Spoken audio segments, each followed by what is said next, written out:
versículo 26.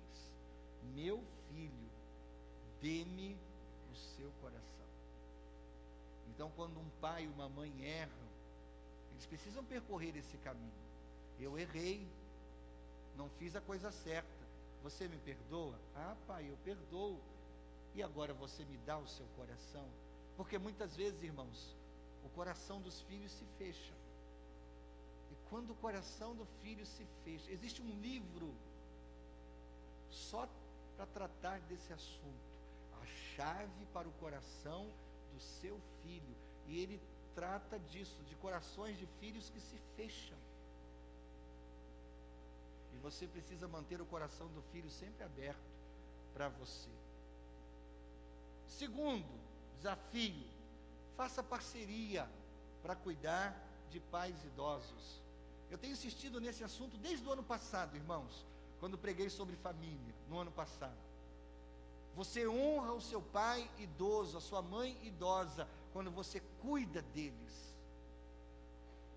A Bíblia diz em 1 Timóteo 5,4, que isso agrada a Deus. Então envolva seus filhos pequenos, seus filhos adolescentes, no cuidado que você tem com o seu pai idoso, com a sua mãe idosa, para que eles aprendam que quando você for idoso, eles estarão honrando a Deus e honrando você, cuidando de você. E essa é uma questão tão fundamental, que o versículo 8 de 1 Timóteo capítulo 5 diz assim: se alguém não cuida de seus parentes, e especialmente dos da sua própria família, negou a fé e é pior que um descrente. Então eu preciso envolver os meus filhos no cuidado que eu tenho com os meus pais idosos. Terceiro desafio, reconcilie você com seus irmãos. Talvez alguém esteja sentado aqui e esteja lembrando que a sua relação com seu irmão não vai bem. E Deus está falando com você. Procure reconciliar-se com seu irmão. Alguns passos para a reconciliação.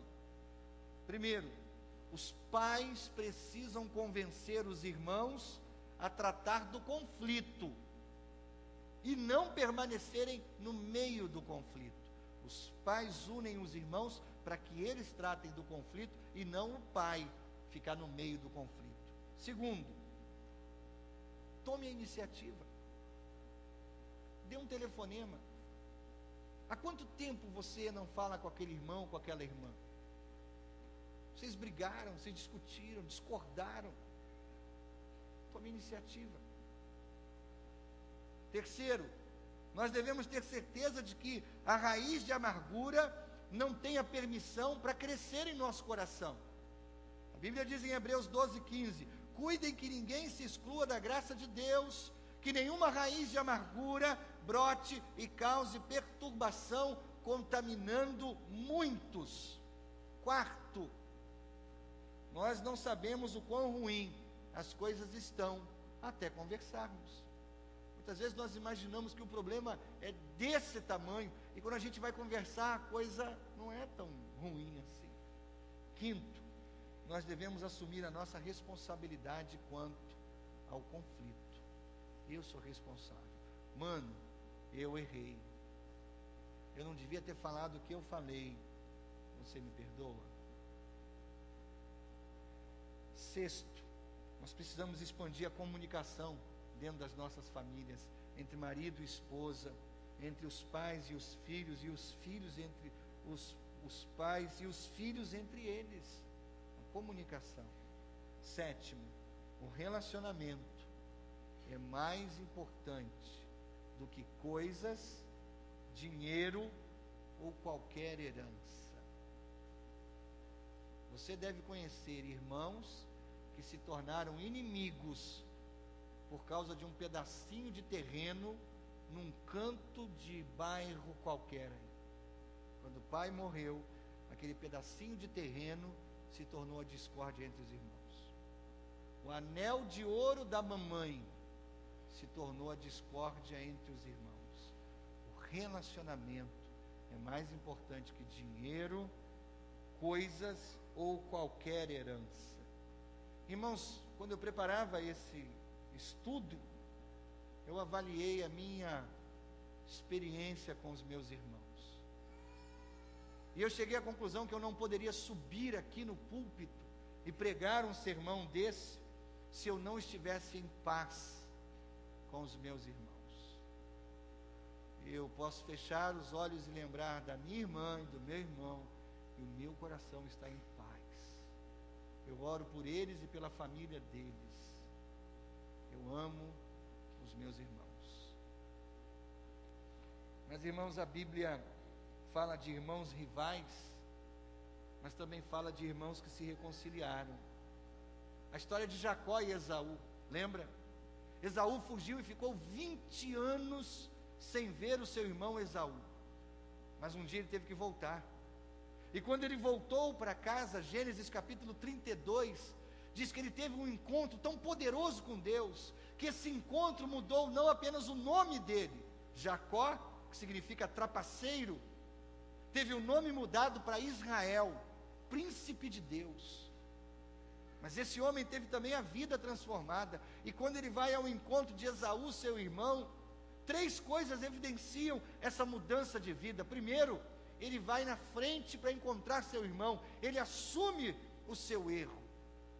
Segundo, diz que ele se ajoelha e se inclina diante do irmão 7 vezes, admitindo que ele estava errado. Terceiro, ele diz: Deus me favoreceu. Ele mostra que agora um homem de Deus. Mas, irmão, Gênesis 33, o versículo 4, tem uma das cenas que eu acho uma das mais lindas da Bíblia. Quando Jacó vai ao encontro do seu irmão Esaú, o texto diz: mas Esaú correu ao encontro de Jacó e abraçou-se ao seu pescoço e o beijou, e eles choraram. 20 anos esses irmãos não se viram e não se falaram. Depois de 20 anos, o coração transformado por Deus promoveu essa reconciliação entre esses irmãos que foram rivais. Você entende, meu querido?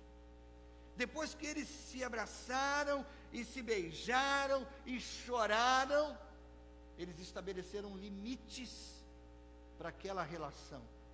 E aí eu quero dizer para você o seguinte: a Bíblia diz que você precisa perdoar. Isso é algo que você precisa decidir, perdoar. Mas a Bíblia diz que a Bíblia não diz que você precisa confiar. Talvez, a ferida foi muito grande, o perdão curou a ferida, e talvez vocês não sejam melhores amigos, porque, irmãos, o perdão precisa ser dado, mas a